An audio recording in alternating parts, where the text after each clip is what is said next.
हर हर महादेव, जय माता की। आज जो बात मैं बताने के लिए जा रहा हूं, ये अमरावती में, नागपुर के पास अमरावती पड़ता है, वहां पर एक बुजुर्ग बाबा थे, काफी एजेड थे, उन्होंने मुझे बताई थी। और ये बिल्कुल सत्य घटना है एकदम, जो उन्होंने मुझे बताई है।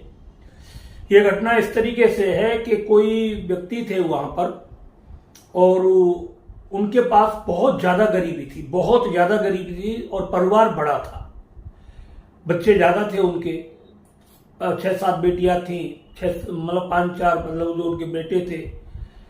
और खाने पीने के साधन की बहुत दिक्कत आ रही थी, और बच्चे धीरे धीरे बड़े होने जा रहे थे, लड़कियां बड़ी हो रही थी, और उनके पास कोई भी ऐसा साधन नहीं था जो अपने परिवार का भरण पोषण कर सकें। वो तो रात और दिन वो इसी तलाश में घूमते रहते थे कि मुझे कोई ऐसा उपाय मिले या कोई बताए कुछ, जिसकी वजह से मेरी लड़कियों की समय पर शादी हो जाए, कुछ हो। तो वो सब जगह इधर उधर जाया करते थे। तो कहीं से कुछ मदद मिल जाती तो उससे अपना घर का गुजारा ही चलता था उनका। जो है, पैसे से जो भी थोड़ा बहुत मिलता था तो मेहनत मजदूरी करके वो अपना काम करते थे। तो केवल रोटियां ही मिलती थी। यहाँ तक अगर किसी को हारी बीमारी हो जाती थी तो वो ठीक से उनका इलाज भी नहीं करा पाते थे। कपड़े लत्ते जो जैसी व्यवस्था उनके पास होती थी वैसे करते थे। कुछ बच्चे छोटे थे, लड़कियां बड़ी थी, तो धीरे धीरे लड़कियां भी शादी के योग होने शुरू हो गई, लड़कियां बड़ी होने लगी। तो गांव में लोग भी बातें करने लगे, वही कब शादी करोगे। हाँ, बड़ी परिस्थिति, बोले तो जवाब दे तो दे क्या। गांव वाले भी जानते थे कि भाई इसकी हालत खराब है, बेचारा करे क्या। तो जैसा जिससे बनता था थोड़ा बहुत उपाय, वो मदद उनकी करते थे गांव वाले। वो एक पंडित जी के पास जाया करते थे, तो पंडित जी उनको कुछ उपाय बताते रहते थे। जैसे जो भी पंडित जी के मन में उपाय आया वो बता दिया, मगर कोई उपाय काम नहीं करता था किसी भी तरीके से। यानी यहां तक था कि पंडित जी भी उसकी आर्थिक मदद किया करते थे, उसकी हालात को देख करके, गरीबी को देख करके उनकी वो भी पंडित जी भी जो भी उनके से बन जाता था वो भी उनको जो कुछ ना कुछ मदद करते ही रहते थे। और जब भी वो कभी आता था तो पंडित जी उनकी परिस्थिति को देख करके बड़े दुखी होते थे। जो भाई क्या किया जाए इनके लिए, इनकी जो मुसीबतें दूर हो सके, ऐसा कोई उपाय पंडित जी सोचते रहते थे। जो भी पूजा पाठ होती थी उनके लिए करवाते थे, जो भी उपाय होते थे करवाते थे पंडित जी, मगर कोई उपाय काम नहीं करता था। बात चलती रही, धीरे धीरे धीरे धीरे बहुत समय निकल गया, समय निकलता चला जा रहा था, और मुसीबतें दिन प्रतिदिन बढ़ती चली जा रही थी। तो खाने के लाले भी ऐसे पड़ गए थे, बहुत लिमिट से ज्यादा। अब एक दिन वो बहुत ज्यादा नर्वसनेस हो गया, बहुत ज्यादा हरासमेंट जब हो गया, तो वो पंडित जी से ही कुछ उसका लगाव ज्यादा था। तो उन पंडित जी के पास गया और उन्होंने बोला कि पंडित जी अब तो हमारे पास केवल सुसाइड यानी मरने के अलावा अब हमारे पास कुछ नहीं बचा है।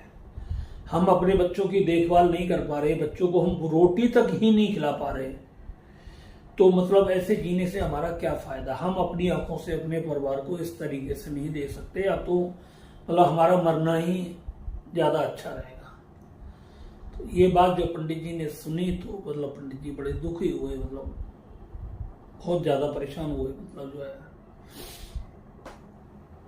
उसने बोला, अरे इतनी बात आ गई, जो है शरीर त्यागना पड़ेगा, आत्महत्या करनी पड़ेगी। तो पंडित जी वैसे भी जानते थे जो है, मगर वो उस वक्त कुछ ऐसे बोल नहीं रहे थे। उन्होंने आसमान की तरफ यूं देखा, और देखने के बाद उन्होंने कुछ मंत्र टाइप का कुछ पढ़ा, और फिर उन्होंने आसमान की तरफ हाथ जोड़ करके फिर बोले वो पंडित जी कि मैं तुझे जो बताने जा रहा हूं इसे एक बार अब ध्यान से सुन लेना, और तू जो मैं बताऊं उसे पूरा कर देना, उस काम को। उसने बोला पंडित जी कोई ऐसा तो नहीं जिसमें बहुत ज्यादा पैसे की जरूरत पड़े। बोले नहीं, पैसे की इतनी जरूरत नहीं पड़ेगी, बहुत लगभग नॉर्मली काम है, वो तो कर सकते हो। तो बस पंडित जी ने उसको वो मतलब बताना शुरू किया, और पंडित जी ने उसके जो भी नियम थे पहले वो सारे के सारे उसे समझाने के बाद में वो उसकी समझ में आ गई पूरे तरीके से, और वो क्रम उसने चालू कर दिया। क्रम जब उसने चालू कर दिया, धीरे धीरे जितने समय के लिए बताया था उतने समय के जब वो नजदीक पहुंचना शुरू हुआ, पंडित जी महाराज उस उपाय को करते करते तो होता ये था कि जैसे शाम का वक्त कोई होता था, और पंडित जी जैसे कुदरती कहीं ना कहीं घर से बाहर ही होते थे शाम के वक्त, तो कोई व्यक्ति आता था उनके पास, रास्ते में मिलता था उन्हें, और वो एक थैली देता था, थैली, और उसमें मतलब कुछ ऐसे होते थे जैसे चांदी के सिक्के और कुछ सोने के सिक्के हुआ करते थे। चांदी और सोने के सिक्के हुआ करते थे उसके अंदर, ज्यादातर यही होता था उसमें, सोना और चांदी ये जो सिक्के होते थे।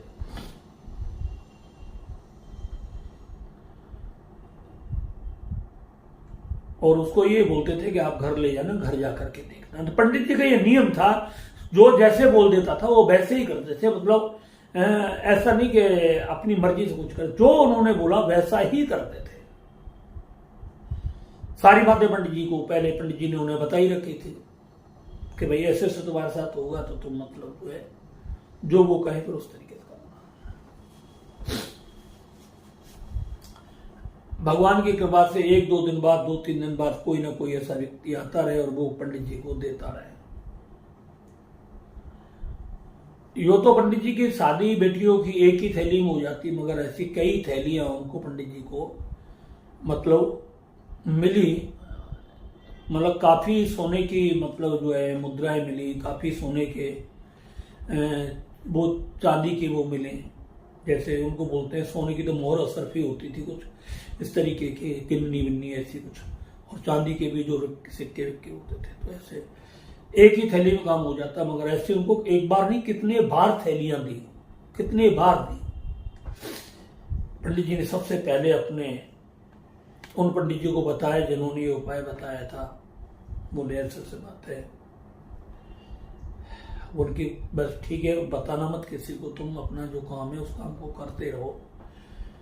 और वो काम मतलब जो है धीरे धीरे मतलब पंडित जी के पास इतना पैसा पर्याप्त मात्रा में हो गया कि पंडित जी ने मतलब जो है अपनी अच्छी व्यवस्था पंडित जी की हो गई, बहुत बढ़िया तरीके से, मतलब जो साधन पंडित जी के पास पैसे का पर्याप्त मात्रा में हो गया। और पंडित जी बहुत खुश रहने लगे, गांव वाले भी देखने लगे अब तो मतलब जो भाई क्या काम कर रहे हो ऐसा जिससे कि मतलब तुम्हारे पास इतना पैसा आ रहा है। सब लोग पूछने लगे, मजबूरी थी तब भी लोग पूछते थे, भाई राशन पानी नहीं है, गेहूं वगैरह अनाज खाने को नहीं है तो हम दे दे, तो लोग दे देते थे। तो ऐसे जब थोड़ा सा उन्होंने लगा तो फिर वो भी वैसे ही पूछने लगे, और सब क्या हो रहा है, सब ठीक चल रहा है, तो वो बताते थे वो सब सारी बातें कि हाँ ठीक है। मगर ये नहीं बताया उन्होंने कि मेरे साथ ऐसा हो रहा है या मैंने कुछ ऐसा किया, ऐसा कोई किसी को कभी नहीं बताया, केवल उन्हीं पंडित जी को बताया जिन्होंने वो उपाय बताया था, वैसे और किसी को नहीं। पंडित जी की धीरे धीरे कुछ ही समय में जो दरिद्रता थी वो मतलब एक भागवानी में, साहूकारी में बदल गई, जहां पंडित जी 1-1 रुपए के लिए मोहताज थे, 1-1 सिक्के, 1-1 पैर उस आने के लिए मोहताज थे। वो पंडित जी मतलब जो है लाखों की दौलत, मतलब एक तरीके से कई लाखों की दौलत, उस जमाने में लाखों की दौलत उनके पास थी। पंडित जी ने थोड़ा 1 साल और अपनी बेटियों के शादी वादी को लेट कर दिया, पहले अपना घर मकान वगैरह बनाया, फिर धीरे धीरे फिर 1-1 बेटी की शादी वादी करना शुरू किया। तो आखिरकार आपके मन में एक जिज्ञासा उत्पन्न हो रही होगी, आखिर वो उपाय कौन सा था जो पंडित जी ने उससे बताया था। तो पंडित जी ने जो उपाय उन्हें बताया था, ये मतलब पता नहीं उन्होंने किससे आज्ञा लेकर के बताया, ये तो मुझे नहीं मालूम। और ये जिन्होंने मुझे बताया था वो भी उनको भी नहीं मालूम था, मगर उन्होंने जो सारी बातें बताई वो इस तरीके से बताई थी कि पंडित जी ने उनको एक उपाय बताया था कि आपको ये करना है कि कोई इमली का पेड़ जंगल में देखना है। जंगल में कोई इमली का पेड़ हो और काफी पुराना पेड़ हो, आपको कहीं भी दिखे, आपको वो पेड़ तलाश करना है। तो उस पेड़ के पास जाकर के पहले आपको पर्याप्त मात्रा में साफ सफाई करनी है। वहां पे 2-3 दिन जाकर के खूब बढ़िया से साफ सफाई करनी है और फिर वहां जाकर के पेड़ में, इमली के पेड़ में पानी वानी देना है आपको। तो 2-3-4 दिन इस तरीके से आपको पानी वानी दे करके वहां जाना है। फिर एक उन्होंने बोला कि जैसे ये आपको सारा काम मावस के 2-4 दिन पहले करना है साफ सफाई का, और मावस जब आएगी तो आपको क्या करना है कि आपको खीर बनानी है गाय के दूध की, और उसमें मतलब जो है शक्कर डालनी है। शक्कर डाल करके खीर बनानी है और आपको 5 सकोरा लेने हैं, मतलब मिट्टी के, और 5 सकोरा आपको एक लेने हैं अलग से, ये इस तरीके से। और आपको एक घी का दीपक मतलब जो लेना है, इस तरीके से ये सामान उसको बताया था पंडित जी को। और ये सब करने के बाद आपको करना ये है कि आपको उसी इमली के पेड़ के पास पहुंचना है और वहां जाकर के आपको 5 सकोराओं में अलग अलग खीर रख देनी है और 5 सकोराओं में अलग अलग वहां पर पानी रख देना है और वहां पर वो घी का दीपक जला देना है।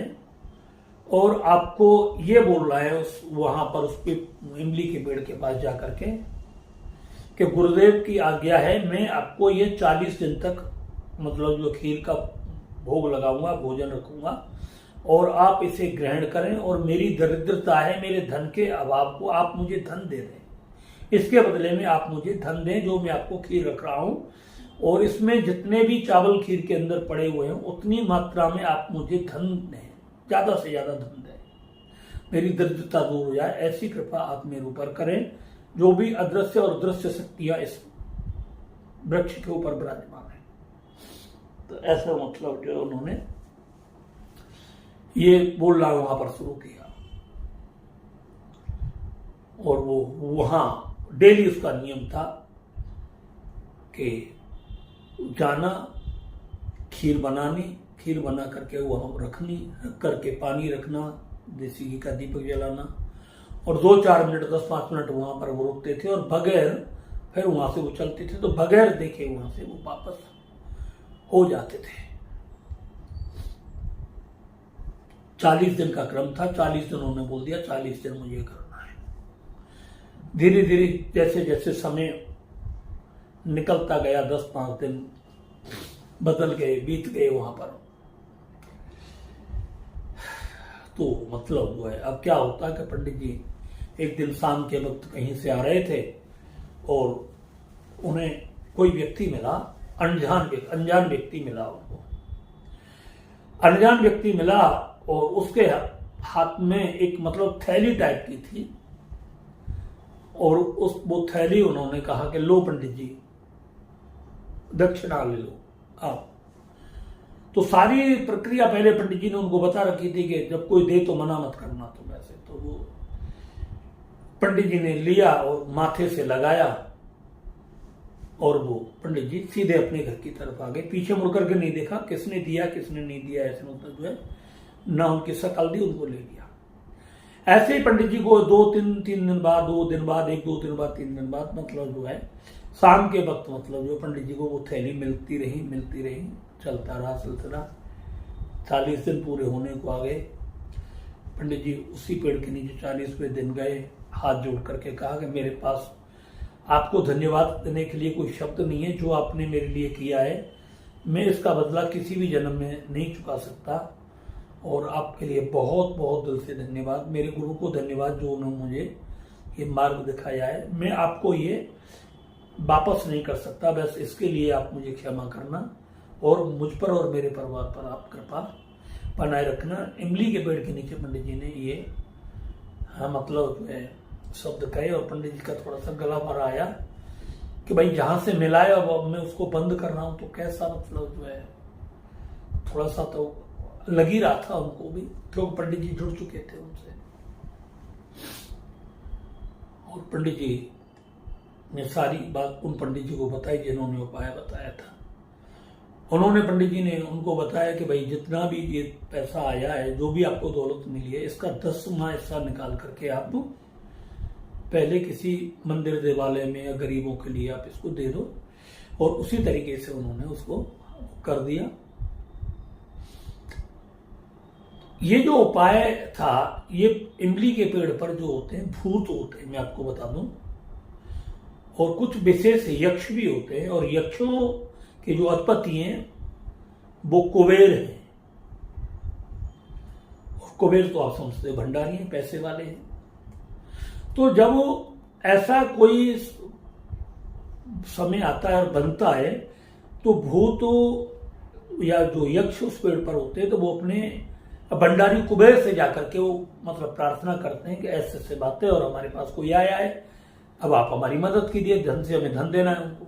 तो कुबेर के भंडार से वो धन उनको, यक्षों को, भूत प्रेतों को मिलता है, और वो फिर मतलब जो है उस व्यक्ति तक उसे पहुंचा देते हैं जिसको उसकी जरूरत है, या जो उनसे मांगने के लिए आया है श्रद्धापूर्वक।